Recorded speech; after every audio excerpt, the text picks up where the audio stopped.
Hey robot makers, hope you're having a good day so far. So how are you doing? Let's get into this show. I got myself a bit out of time there looking down at something. So do you want to build your own Raspberry Pi based... Let me start that whole thing again. So do you want to build your own Raspberry Pi Pico powered robot, a round robot in fact, and we're going to be having a look today as well at the Pimoroni Motor 2040. We're going to do a review of that board. It is brand new this Friday. So let's dive straight in. My name's Kevin. Come with me as we build robots, bring them to life with code, and have a whole load of fun along the way. So yes, today is all about BurgerBot. That's what I've christened this round robot. We're going to have a look at why I built this and dig into all the different things about this robot, what makes it kind of special. We're going to meet BurgerBot. We're going to have a quick overview of that. From an electronics point of view, we're going to have a look at how it works, what's sort of different about this than other robots that I built. We're going to have a look at the Pimoroni Motor Shim for Pico, which is a product, I think it's not too old actually. Chris is in the chat today, he can probably give us an update on when actually that came out. It's probably in the last month or so. And that's a little thing that fits onto the back of a Raspberry Pi Pico and provides it with motor driver capabilities and some other features too. We're going to have a look at the design of BurgerBot in Fusion 360, quite a quick look at that, and then we're going to have a bit of a demo and play around with the code. And then after that, if you stick around, we're also going to have a review of the Motor 2040, which I've got on my desk here, and I've been playing with for some time. Okay, so let's meet BurgerBot, shall we? I've got it on my desk here. Several iterations through at the moment. I've got lots of previous iterations also next to me as well, and we'll talk about why I've iterated in the way that I have. But you can see there, it's kind of a hand-sized round robot, and it's got two motors on it, two wheels, and a rangefinder at the front, and it's all powered by this Raspberry Pi Pico on top. So as it says on the screen there, it's round, it's 3D printable, so you can download these STL files yourself today if you wish to. It's powered by the Raspberry Pi Pico, which are only about $4. It's a very, very cheap microcontroller. Or if you want, you can actually use the Raspberry Pi Zero as well. So when I designed the top of this, which is this plate here, it's got two sets of mounting holes. The smaller holes there are for the Raspberry Pi Pico, so you can mount that on there. Or if you're lucky enough to have a Raspberry Pi 0 or 02, you can use the other mounting holes as well. We've got some Lego compatible studs on there too.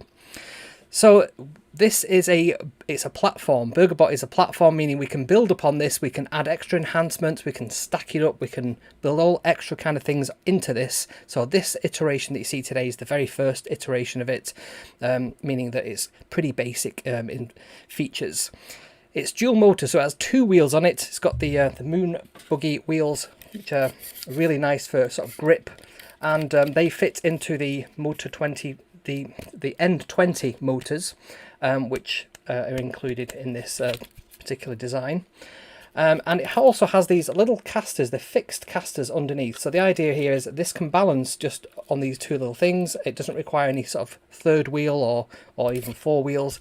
And the idea of that is it can kind of cut down on the price of the robot overall as well. So this is kind of ideal for, you know, schools, universities, colleges who want to sort of quickly get hold of a robot reasonably cheaply. So all the parts that make this up are pretty accessible, pretty cheap. So sensor-wise, it has the rangefinder at the front for detecting and avoiding objects, and it's got like I said, the moon buggy wheels, which are great, really tolerant with different surfaces, got plenty of grip on them, and they just push straight onto the motors as well. If I pull one of these off, you'll see there, that's just the little motor spindle sticking out the end there, and on the wheel just has a sort of a matching paired thing. Push that into place, and it stays on nicely like so. So the Pimoroni Motor Shim for Pico, we're going to have a look at this. This is one of the things that actually powers this particular robot. So the Shim simply pushes onto the Pico's header pins and provides motor driver circuitry. It also has a user button, you can see there, it says A, and it has the Quest connector, so the QT, Stemmer QT, or quick connector for breakouts. So you can add all kinds of extra sensors to this just using those that little connector, that little greyish black connector on the right hand side of the screen there. And you can get these pretty cheaply from Pimoroni.com. If you go to Motor Shim, you'll find them there. Not sponsored. I just wanted to point that out, and I'll just show you on the screen here. So I've got a Raspberry Pi Pico here. It's pretty standard Raspberry Pi Pico. This one has the header pins already attached, and this is the the motor shim, the Pico motor shim. Get that into focus there. And simply what we do, there's a little picture there of the USB connector, which is that USB connector there. So as long as those are sort of aligned, you simply just push this into place. And you've now got a driver built into your Raspberry Pi Pico. So these two little wires here, these JST SH2 wires, simply connect motor 1 and motor 2 to your Pico. So if I just grab one of these motors here, for example, you'll see here this is a motor which goes along with this. This is also from Pimoroni, and it has this little shim attached. It's already pre-soldered header, so it makes it really, really easy to just plug that in. And then you've got a motor connected to your Pico. Nothing else required on that. These are pretty low power. I think they're between 3 and 6 volts, aren't they, Chris? They're not massively powered, but they are more than powerful enough to get your robot moving around. So really, really nice. Nice design there. Okay, let's get back to our slides. So yeah, from an electronics point of view, so the motor shim for Pico provides the motor drivers, provides a motor driver and the power to the motors themselves. The motors, they're also known as micro metal motors, and Pimoroni actually do two different types of motors. They do ones which have the encoder on the back, but they require the 6-pin header. So if you look on this one here, this one has the 6-pin GST connector, but it does have the encoder. These ones only work on the Motor 2040 currently, and this one is the one that's designed for the motor shim, which has got two. It's got the GST, but with just 2 connectors on there. Same type of motor, same kind of gearing on there as well. So these, previously I've called these N20 motors. That's what I've searched them out for. They're probably the most expensive bit of the robot, to be honest, but they're very easy to come across. Yeah, and Chris confirms there they're 6 volt rated, but they can be run as low as 3 volts. More than powerful enough, as you'll see when this robot sort of races around my desk in a minute. So the rangefinder, there's a couple of different types of rangefinder. I wasn't aware of this. I remember getting this version here, which I have in my hand. This is a pretty standard. I think these are called HC, there you go, HC-SR04, and it has on there 4 pins. You've got ground and voltage, usually 5 volts, and they have an echo and a trigger pin. And they also return in 5 volts. So normally if you want to connect this to something like a Pico or a Raspberry Pi Zero, you need to drop one of the pins down so that it's actually returning 3.3 volts. Otherwise you can end up burning out your microcontroller. There is a different version which looks exactly the same on the front. I've got them side by side here. We just go full screen on this so you can see what I'm talking about. So both of these are the same, but one's got like a crystal on top. But don't let that fool you. If I flip these around though, they've got completely different backs. So if you can spot on the one on the, let's get this right, on this right hand side here, you'll see there that it says, I'll get that in camera focus there, echo transmit SDA, trigger receive SCL. So that means it does I2C. You can see there it says resistor 4, if I can get that right, I2C, or resistor 5 UART. So we can actually connect these to our robot using I2C, which to me is a much preferable way of doing this than using the pins on the board. And ideally what I would like to be able to do is connect this by a GST connector, like a quick stemmer QT type connector, one of these things, and have that plug into the stemmer QT connection on the robot. So I'm trying to get that into focus there. And then on the other side, I just want the 4 pins that would actually plug into the rangefinder. I do believe those exist, so that's something I'm going to be searching out pretty shortly. And the battery, the power via the battery pack, you can either power the BurgerBot by a battery pack, or you can tether it by USB. Now if I have there is a third option. So instead of using a Raspberry Pi Pico, if you use the Pico LiPo, and I think there's an Adafruit variant of this as well, but this is the one from Pimoroni. This one actually has a battery connector, so you can plug in a LiPo battery.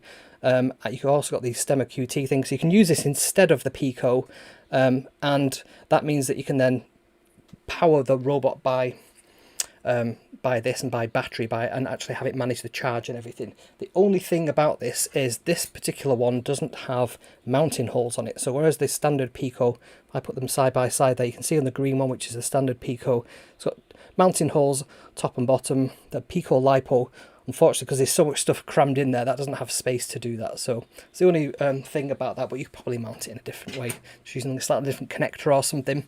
So what I used on the diagram there, you can see I've got these little hex nuts, which are I think M2, which go through the board, and there's a little nut underneath that secures everything in place. Really, really nice.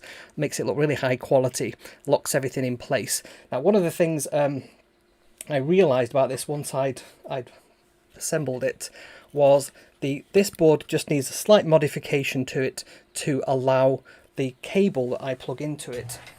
So when we do the demo, this will become obvious. Just get my cable off there. So when I try and plug this in, you'll see that there isn't enough clearance currently. Let's go full screen on that one. There isn't quite enough clearance on there for it to plug in the cable properly. So I just get myself out of focus, and this camera has like a person detector on it, face detection. So see there, I can't actually plug that in because there's no clearance. I need to basically just cut out a hole so that when I push this in, it'll plug in nicely. But we can get around that for the demo just by using like a surrogate Pico. That's not a problem. Okay, so that's how we're going to power it just for this demo today. We're going to use a USB tethered, but you can use like a regular power pack. I love these 2-power USB battery packs. They've got like a USB connector on one side and also the USB-C on the other side. So there's a number of different types of connectors you can use to power your projects. So essentially just got an 18650 battery inside it. So design-wise, it's made up of 5 3D printable parts. So as the top section, which looks like this. This is a previous model. The difference between this version and the version that I've actually got on the robot, the reason I had to print another one is I forgot to put these screw holes in this so I could actually screw this into place. So that's why I had to print out, yes, another version of this. And then this is going to also have to have that cutout, so when you put the cable in, it can house that cable, everything be snug. The base section looks like this. So this is where the motors can connect to, and it's got those funny little... it wouldn't be my show if I didn't drop stuff. It's got those funny little stubs on it, which just allow the wheels to sort of balance and not just sort of tip over or require like a caster. The motor holders, they are a really nice snazzy thing. I've worked on these before. Let me just show you on this one actually. So this is a different robot. This one is the Rover, but this one sort of clearly shows how these motor holders will work. So these ones are sort of commercially available ones, but inside I've created, see if I can get you the angle on these so you can see, but there's some white ones that are connected in there. So they hold the motors in place inside, and they just connect via 4 screw and nuts.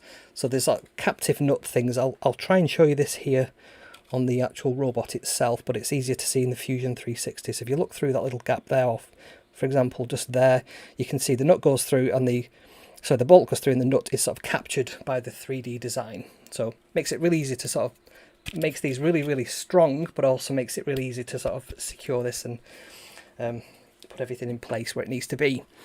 So let's get back over to the design.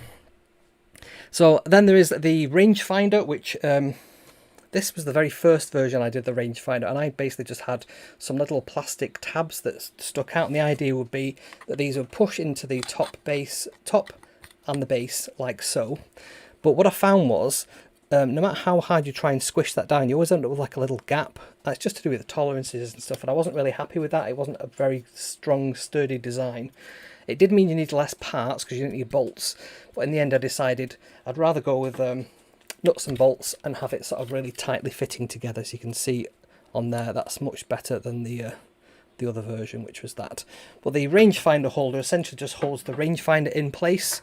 So these little rangefinders that you can find, HC SR04, it's basically just designed to hold that in place. So I'll put it down. I don't even know where I put it. So let me just show you that. So it simply just pushes into place like so, and holds it into place like that. So very, very simple. And these plastic bits don't interfere with the signal or anything. They work just fine with that in place.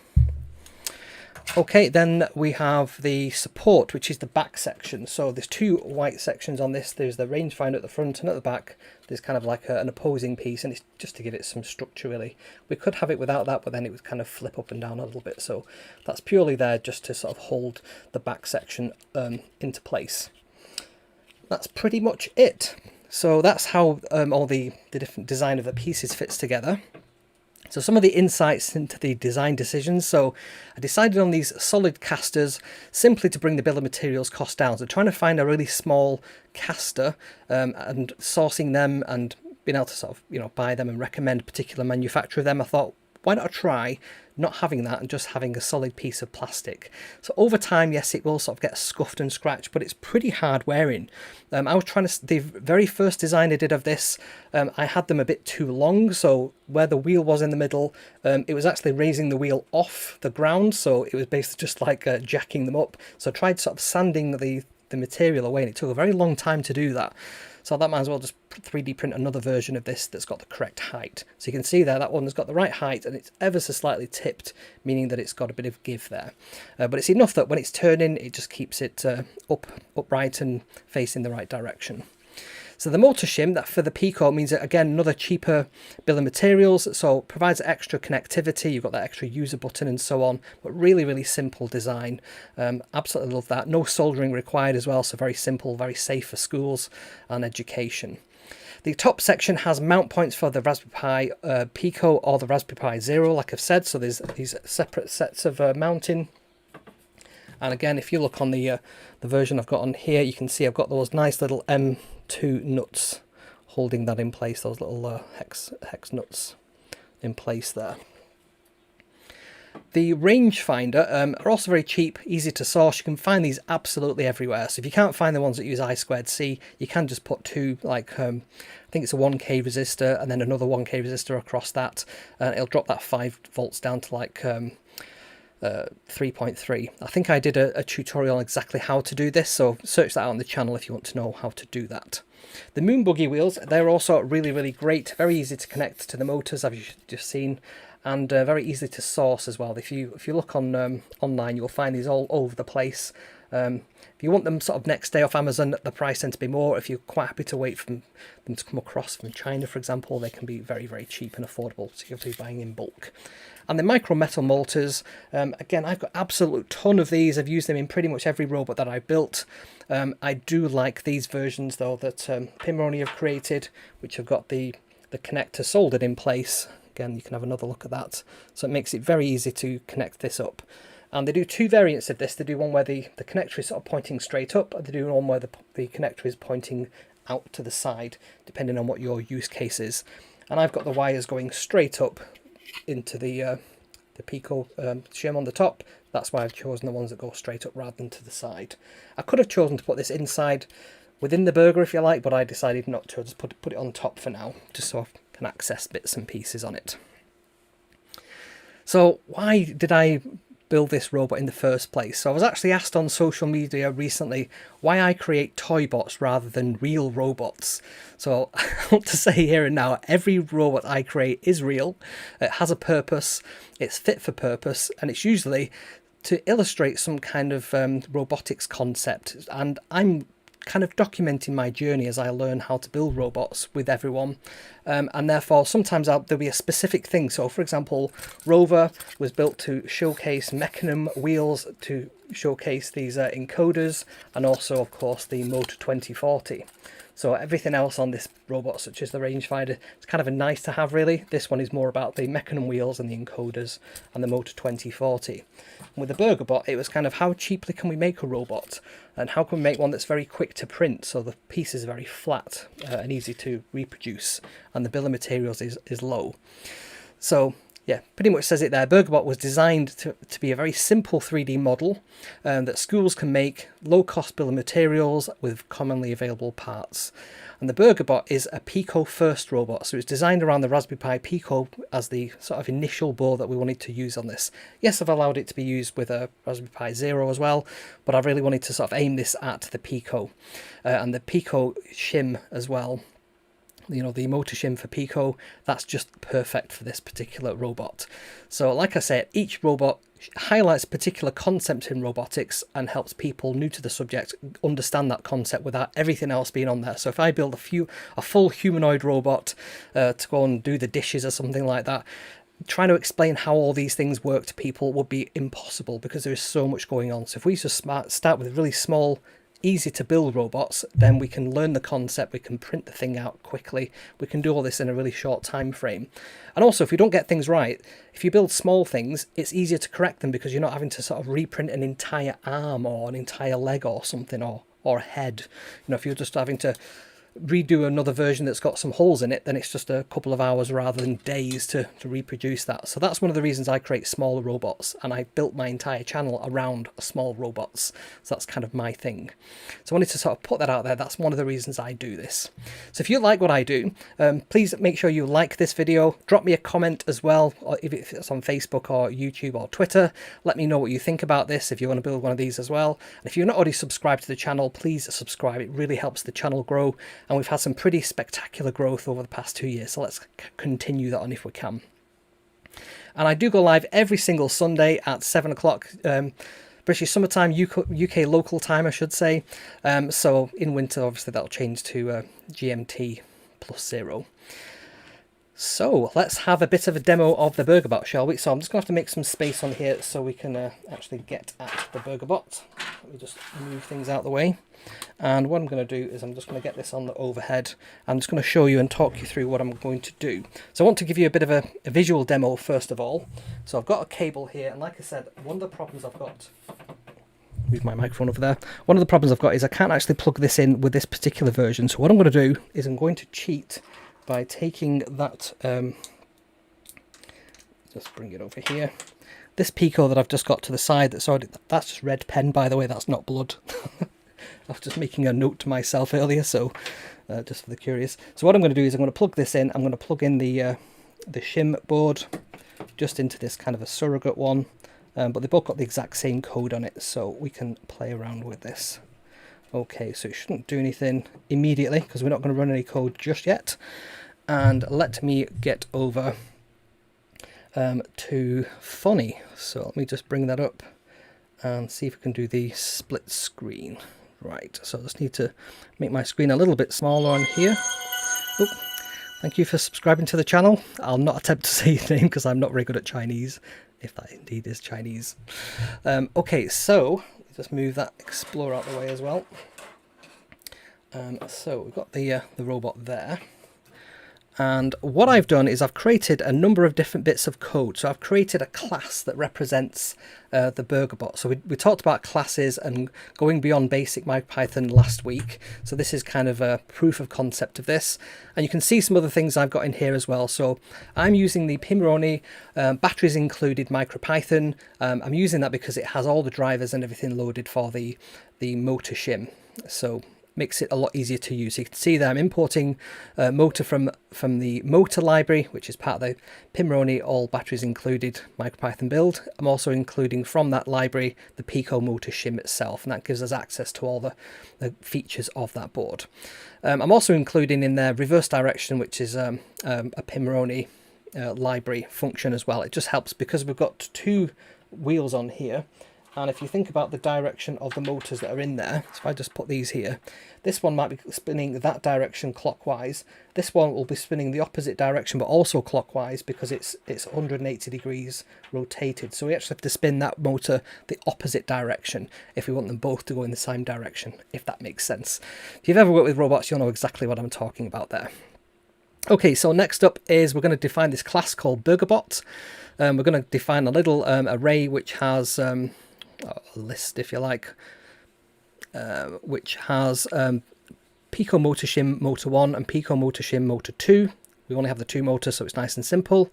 And then we're going to basically say the motors equals that motor pins for pins in motor pins. So these are some libraries. What we're essentially doing there is assigning the pins from the shim, the GPIOs to them. We're just assigning that to the motor pins variable, so motors 1 and 2. I'm just setting an internal variable called speed as well, setting that to 0, and that's how we can control how fast or slow both motors are going, or we can individually override that and make one motor go fast or slow. I then got some initialization code, and it simply just says change the direction of one of the motors, motor 1, because that's the one I want to make go the opposite direction. as we've just said, if we want to make them both turn forward, one of them actually have to be reversed because they're pointing 180 degrees away from each other. And then I've got only a couple of functions in this. So I've got forward. So this says for M in motors, so we've only got 2, enable them, and then set the speed to whatever the speed variable currently is. So we've currently got that at 0, so that wouldn't actually do anything. We'd actually have to tell it how fast we want to go by setting the speed. So backwards is basically the exact same as that, but we're going to go minus speed. So whatever the speed was forward, we basically just reverse that.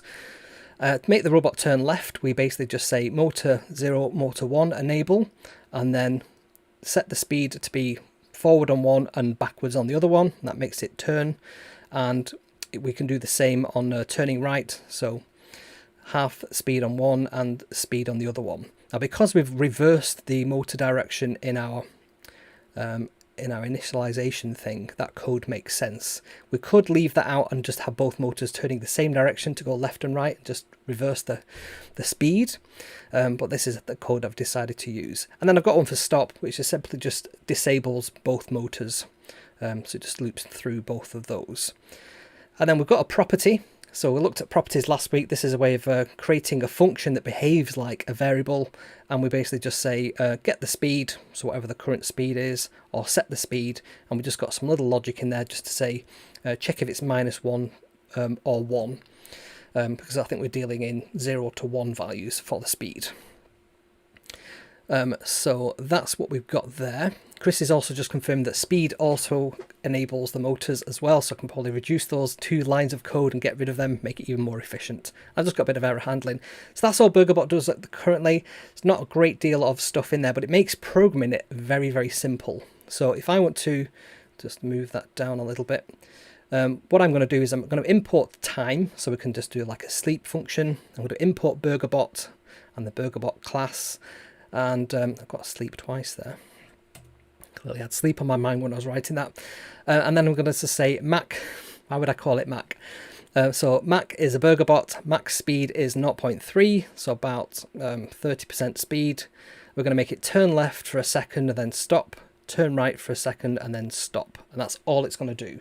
So all I'm going to try and do while I hold on to this, without it shorting out on anything, just trying to make sure that the cable doesn't cause the robot not to do anything.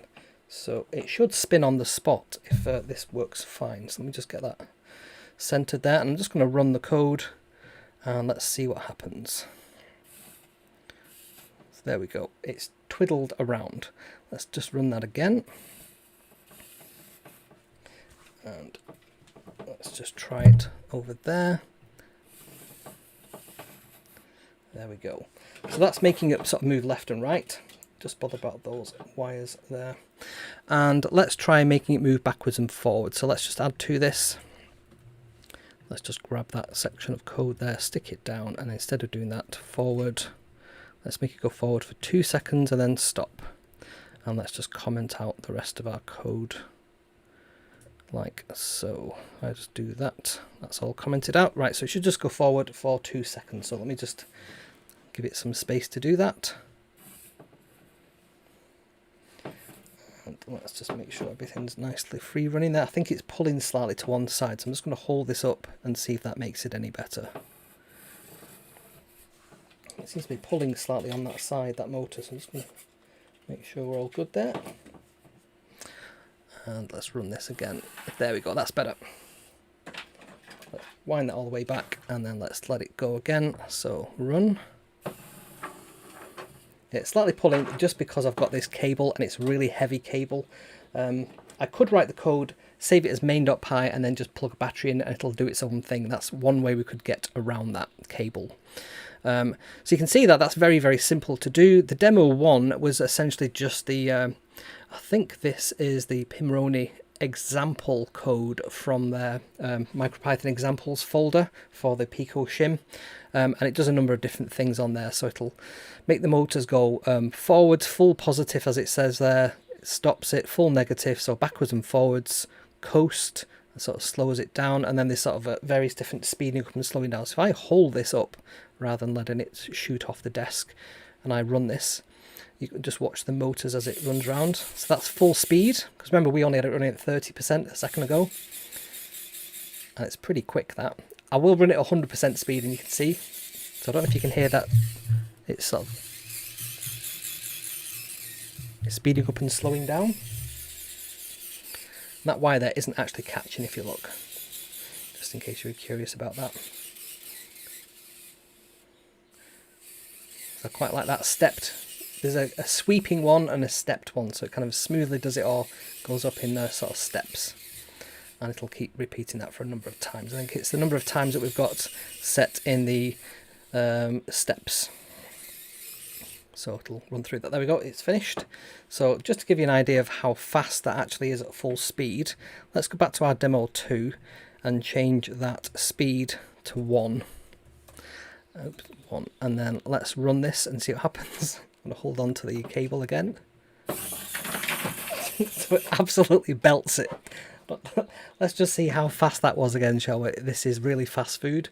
Right, so let's... It's really, really pulling quite fast. Let's try that again. Yeah, so very, very, very, very fast indeed. So that's why I had it like 30%, because I knew that it'd be a bit too fast. So that's the BurgerBot. So the other thing I've not got up and running yet, obviously, is a rangefinder. So I want to get the cabling right for that. I have got some cables plugged into this one, but at the moment it isn't getting power correctly to power this. I should be able to just set one of the pins to like 1, you know, to high and take the power from that, but it's probably not a recommended way of doing that. You really should take the power from the voltage pin. But yeah, what I want to do is use one of these Stemmer QT quick type cables and plug that in one end, and then on the other end just have that plug into the rangefinder. Yeah, Martin liked the fast food joke there. Cool, so that's the BurgerBot. Is there anything else I wanted to say about that? I don't think so. What I do want to show you is a really cool tip that I've discovered. So I'm just going to go over to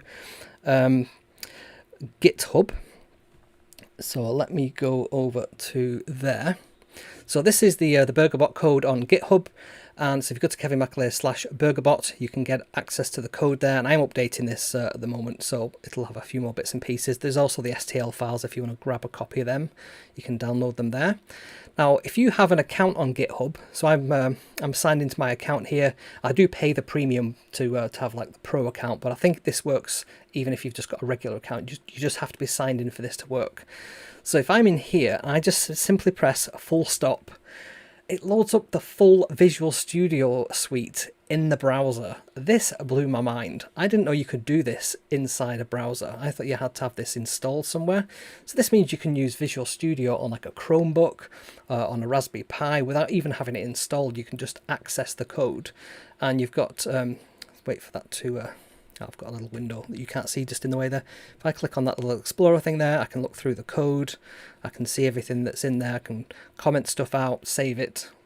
I can check in and out code as well. I can even install plugins from the marketplace.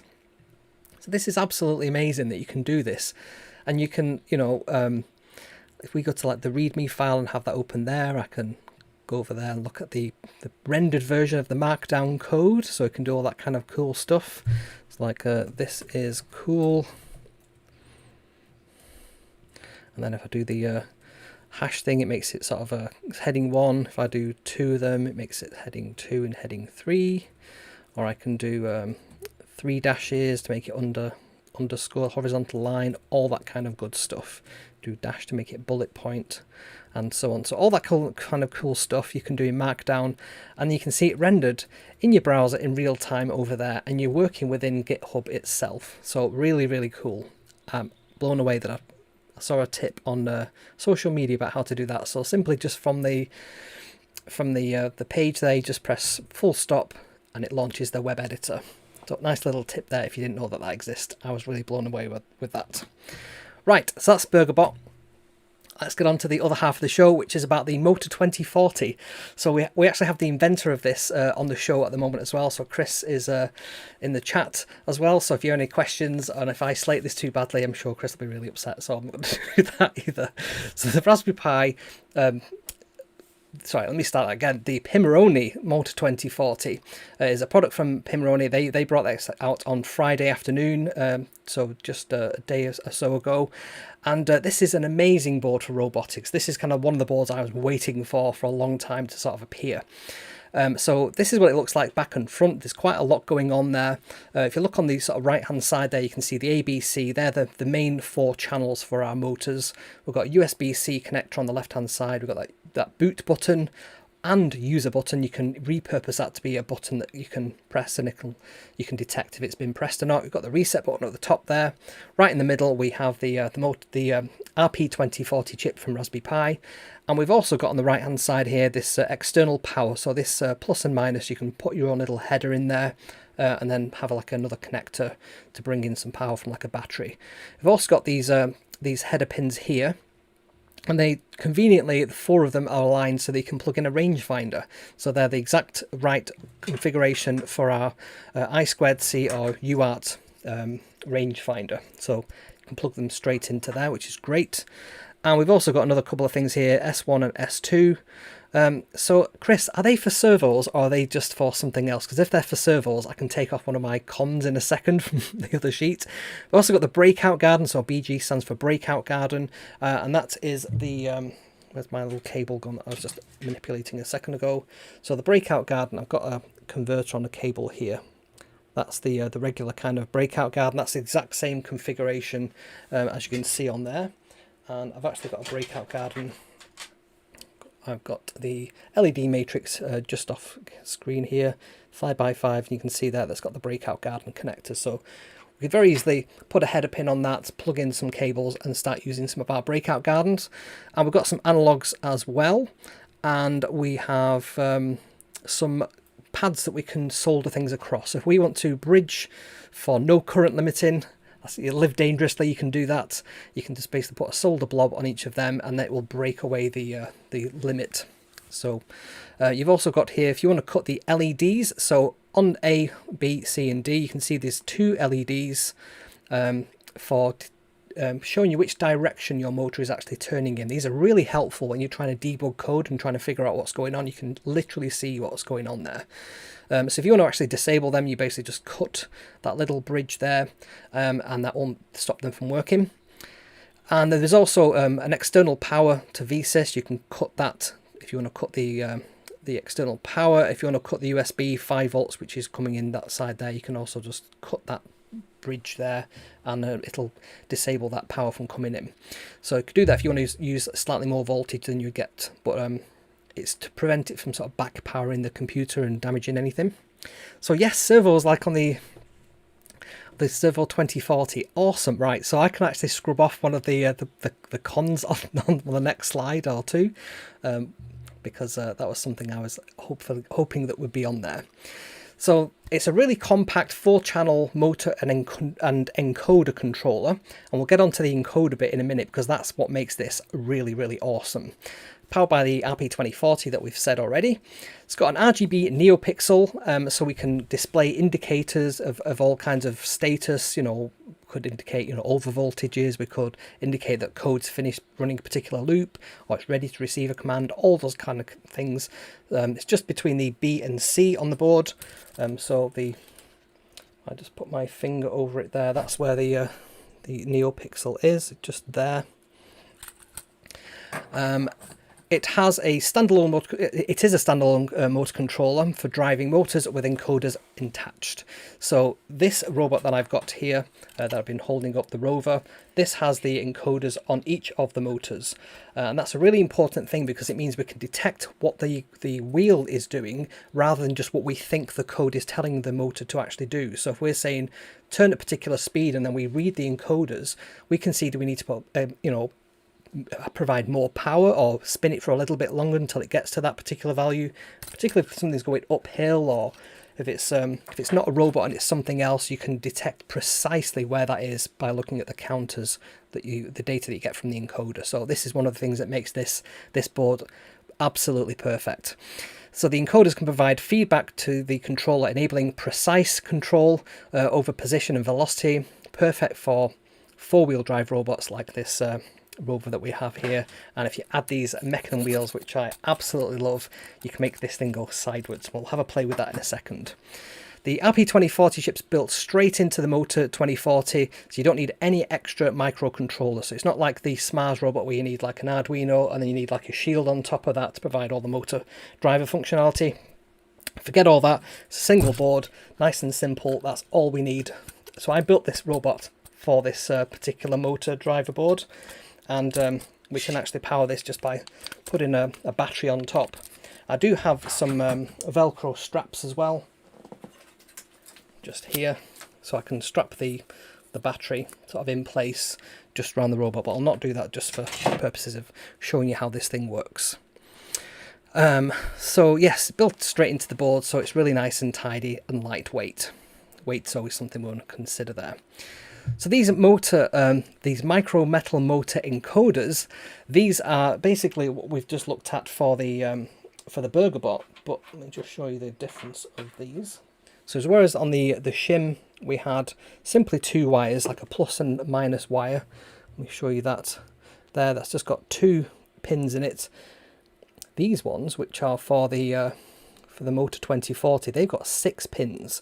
So as well as having sort of backwards and forwards, we've also got those extra pins so that we can receive information from the encoders to understand precisely how many revolutions that motor has made. So that gives us really, really precise understanding of what our robot is actually doing. It's really, really fancy. They come pre-attached as well, so that's one of the things I really like about these. These motors are really fiddly to solder. I think I did a video on how to solder these for the Explore robot, and if you're not careful you can end up sort of melting the plastic that holds the tiny little terminals in place. So the fact that these are sort of done in the factory and they've got the encoder sort of built in there, absolutely perfect. So you can skip that whole soldering thing if you're not a big fan of that. So they do also sell the shims with the encoders as a separate package, I believe, Chris, or if you don't, I understand that's something that you are looking at. So something you can, if you've got the motors that have got the extended shaft, you can put one of these on the back and then make it into an encoder motor. So once you've got your motor, you can simply plug it in. I've got some cables here. So these simply just push into the little connector on the back, and then if I get the spare motor 2040 board, and then that simply just plugs into one of the motor channels like so. So very, very simple, and they do a couple of different lengths of these cables as well. So if you don't want like a massive cable, they've got shorter ones as well. I think I've got the shorter variety on this one, so they're just the right size. So features, let's have a closer look at this. So we've talked about the RP2040, so just to remind you how powerful that little chip is. So it's a dual core ARM Cortex M0 Plus running at 133 megahertz with 264k of RAM. I absolutely love running MicroPython on these boards. It's just chef kiss where I want to be with code and robots. And the fact it's got dual core means we can actually have multiple threads running on this. I did a video about how to do threads in MicroPython a couple of weeks ago, so check that out if you want that. And then the amount of storage that's on board, so we've got 2 megs of flash storage on the Motor 2040 as well, so we don't need like space for things like images and so on. This is just code, so that's more than enough for that. And we've got those 4 JST SH connectors for the 6 pins for attaching to the motor, so channels A through to D. It does support a higher voltage, so it can go up to 10.8 volts, which is more than enough. And it has onboard voltage and current monitoring. This is a really, really cool. So you can monitor how well your motor is performing and whether it's actually struggling. So say you've got this in like a vacuum cleaner robot or something, or just a regular robot, and you can detect, so Chris has just corrected me there, it's 10 volts, not 10.8, sorry. So yes, you can detect using the voltage and current monitoring if your robot is struggling. So if it's hit an object and the wheels are starting to sort of try and push against this object, you'll notice that the current usage is sort of going through the roof, and therefore you might want to back off. So you can detect those kind of spikes and things and prevent your robot from sort of having a fault, really. So yes, got fault sensing in there as well. You've got those per direction indicator LEDs as well, so I'll try and give you a nice close-up shot of that, so you can just see just above A, you've got two little LEDs, one for each channel. Really helps when you're sort of debugging code and you're just trying to see what your robot is actually doing. And you've got that addressable RGB NeoPixel on there as well, so you can do all the rainbows and things. What else we've got on here? So we've got that reset and boot button. You can repurpose the boot button to be a user button, which is always useful to do. And the USB-C connector, it's got 3 amp maximum, which is absolutely blindly loads of power there. We've got the Quest connector, so you can connect extra things into your board, extra kind of sensors and things like that. I'm certainly going to be using that. And if you want to connect more than one sensor together, you can actually get these, I think from SparkFun, these connectors that allow you to connect another 3. So if you've got one Quest thing, you can actually connect up a whole bunch of other things using that one connector. You can actually have quite a few of these. It's just like a single bus, so it's all to do with the address of the device at the end. So I'm actually going to use this in my Isaac robot. I've got 2 of these RGB LED matrices. I'm going to put them in the cheeks there so they can sort of glow red or even scroll messages across and so on. And they're going to be connected using this breakout garden connector, and basically just soldered onto the back of there, just using like a header pin. So nice and simple. And that's got the breakout garden, so you can't see this, it's all blurred. Got the breakout garden to quick connector there, and that means I can just connect that straight into, on this one I think it's either the Plasma 2040 or the Servo 2040. So the other thing with this, it comes fully assembled. Again, no soldering required. I love that. It just means we get to building the robots quicker. And it has C++ or MicroPython libraries, as you'd expect. I think there's also some CircuitPython stuff as well on there. And you can also download a schematic, the mechanical drawing, all that kind of good stuff from the website too. So the motor driver operating voltage is 2.7 to 10 volts. I need to update my slide there because it's not 10.8. And the motor driver output current is 1.2 amps continuous or 2 amps peak per motor when the rear pads are soldered. That's that limit protection. And the onboard 3.3 regulator has an input voltage up to 13.2 volts, which is plenty. Okay, so that's all the feature stuff. Pros and cons. Sorry, Chris. I've got to have some pros and cons. This is my favourite board by far at the moment. So really, really high quality. Some of the really nice things I like about this is just the attention to detail. So have a look, for example, on the board there. There's like a tiny little like crab thing, a little bug. You probably have to get one of these so you can see it yourself there. But look at that. Look at the artwork on the board. It's just amazing. Really, really flexible. You can use it for all kinds of things, not just robots. There's a really nice demo on the Pimoroni website just showing how precise this is, and there's like 4 little arms that spin round, and they all sort of intermingle perfectly every single time because this is just so precise. Really, really powerful. Got them 4 channels with the encoder support. Got the directional LEDs, which is just a really nice touch. The price as well, £24, is perfect really. There's no issues there for all the things that we get on there. The NeoPixel again just enhances the quality of the thing, and the voltage and current monitoring is just chef kiss perfect. So the cons there, I did actually put on there about these servo headers. So I was being nitpicky, and you probably not included it just because not everybody needs that, and you're looking at what does everybody want and what do only some people want. So the fact we have header support is fantastic. For the servos, it means I can include on my robots like moving arms and things, and use the Motor 2040 for everything else. Excuse me, the special connectors for the motors, that's one of the things I was thinking, you know, is there a way to break out them and have those connectors optional? For me, it was just kind of a bit of a, a minus that there was a special connector that we've not seen before, but I'll let that one slide. And then the external power pads, but no JST PH connector for battery power. So I really like that on boards where you can plug in an extra, a bit like on the Pico LiPo, wherever I put that, the fact you've got that JST. Honestly, whenever I want something, I can never see where it's gone. I'll put it down somewhere, and then maybe I've dropped it. Yes, I think I've dropped it. There it is. So, like you have on the Pico LiPo, you've got that JST PH connector, this big white block there. That means we can plug in all kinds of batteries and things, and for me that would just be ideal if that was on the board already, but it's only a small thing, I guess.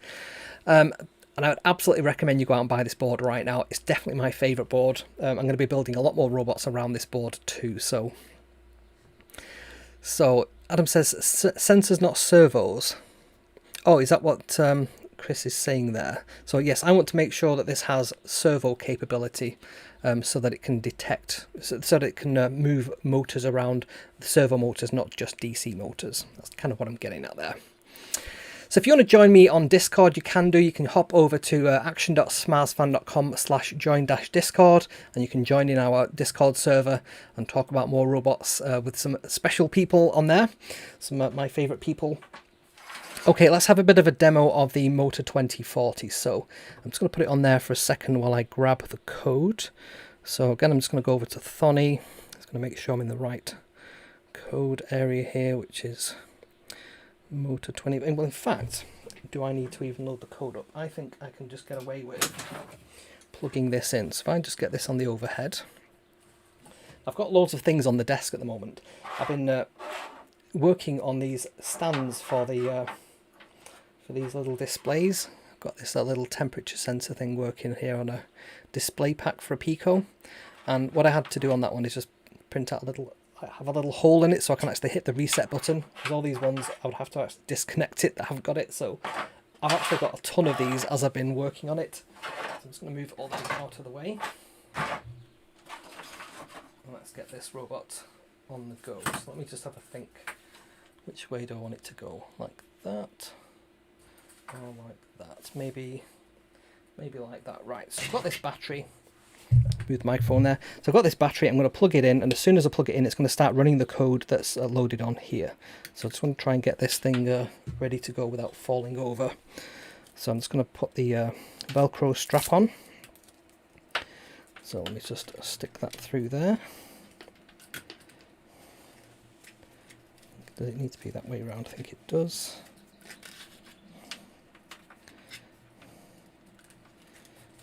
So I've just got the Motor 2040 on some standoffs as well, so it's just slightly raised from the board, and that prevents any problems with trying to connect wires and things up. Right, that's probably good enough. Let's just do that. And then I'm going to plug this power in, and what it's going to do, it's going to go forwards, backwards, turn on the spot. There we go. So this is the Motor 2040 doing its thing. Look how precisely it turns. You could literally put like a pin on that and a set square and just see how accurate that is. There it is doing its strafing manoeuvre because of the mechanism wheels. Let's just move that slightly to the middle of the camera there. It's just going to drive over my Raspberry Pi 400. Again, you could literally put a pin just in the centre of the board. Love how precise that is. Just do that there. Yep, it's just going to drive over my RP 400 back to the same spot, spinning round and then strafing. It's like a right angle. Love it. You could literally just like put a pin on that and see how accurate that is. There we go. My battery's a bit flat there. Awesome. Cool. So yes, thank you, Chris, for inventing this. This is definitely my favourite board right now. I've got 2 of these boards already, but I'm probably going to go out and buy another ton more of these because they're just so the perfect size for robots. When I think about like the BurgerBot, for example, this could easily sit on there instead, and we could have those nice motors doing the encoder thing. And this is what's great about the BurgerBot. It's very easy for me to sort of take this apart and change out all these things. I don't just need to reprint one of those with the mounting points for this and put that in place.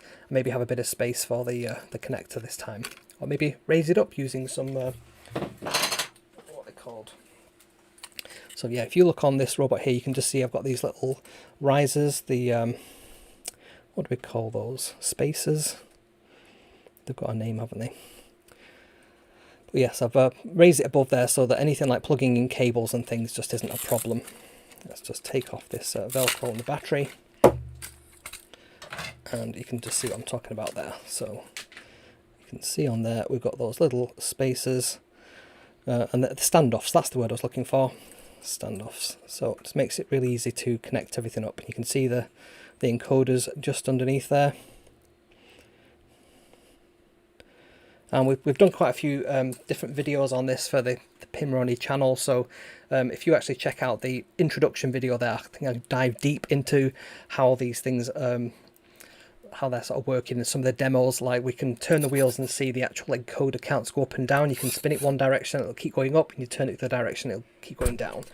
So if you wanted to build a clock, you could put a motor on there and just count the encoder things. So Adam says, in the UK, risers, spacers, standoffs are all accepted. Yes, that's the thing I was trying to think of. And yeah, you get this live adrenaline monster when you're doing live streams and you forget the words for everything. Cool. So that's, I think, everything I wanted to show you there. So let me just see if there's anything else on my slide deck. No, I think that is it.